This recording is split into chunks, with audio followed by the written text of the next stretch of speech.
What if espiya ka ng China? Papahuli ka ba? Ako nga pala ang kapatid ni Alice ko na mayor ng Bamban. 我是爱丽做的姐姐.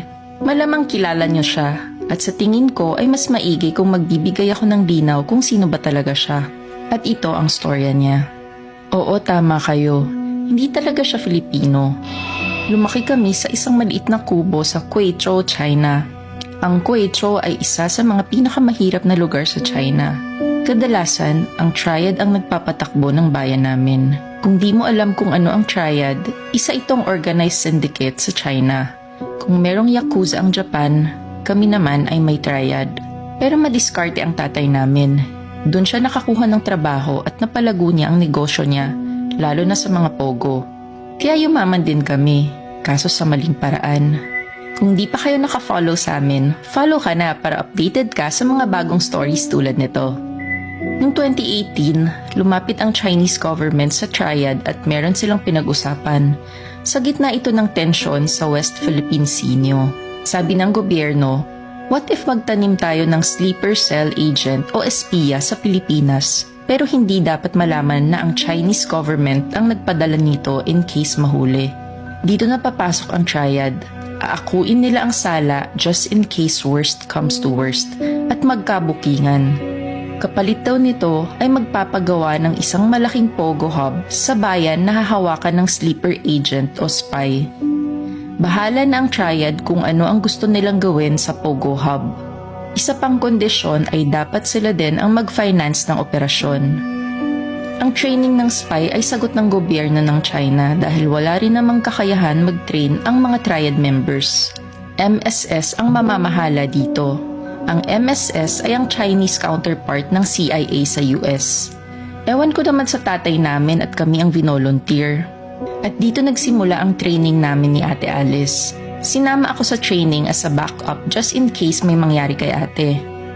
2 years din kami nag-training. Ang hirap maging espiya. Pero ang pinaka-challenge namin ay ang mag-aral ng Tagalog. Pansin nyo din sa hearing, may punto si Ate Alice at basic Tagalog words lang ang gamit. Kasi nga Mandarin talaga ang native language namin. Hindi rin okay ang backstory namin ni Ate Alice. Wala masyadong eksplanasyon sa mga nawawalang taon namin bago dumating ng Pilipinas. Sabi nila, wag na daw pansinin masyado. Madali namang mauto ang mga Pilipino. Pera lang ang katapat. 2020 pinadala si Ate Alice sa Bamban. At dito na nila plinano na maging mayor si Ate sa Bamban.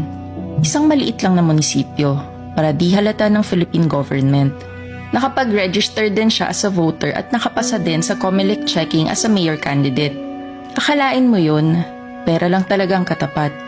And the rest of the story ay alam niyo na. Nanalo si Ate bilang mayor.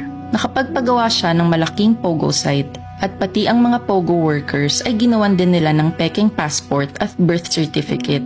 Marami ring natutunan si Ate Alice sa Philippine government, lalo na sa emergency response nila in case may aatake. Lalo na din ang mga plano sa West Philippine Sea. Yun nga lang, na-raid ang pogo site na ito at na-trace kay ate. Magaling din si Ate Alice at nalulusutan niya ang mga tanong. Ang nakakatawa dito, kung sa ibang bansa ito, bitay ang katapat ng espionage. Pero dito sa Pinas, parang circus lang.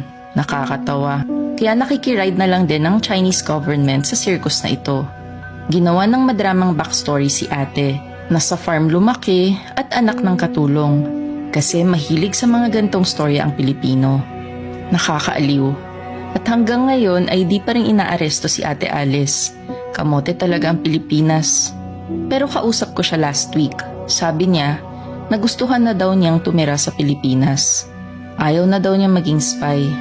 Pipiliin niya daw ang Pilipinas. Sabi ko naman, papatayin siya ng triad or ng MSS kung malaman nila ito. Di ko na rin alam kung ano nangyari, kung sinabi niya ba o hindi. Di ko rin alam kung isang propaganda ang sinabi niya sa akin at ito din ang next niyang sasabihin sa media. Ang alam ko lang, ilang araw ko na siyang di nakakausap. Baka napatay na siya ng MSS or triad dahil pinili niya ang Pilipinas.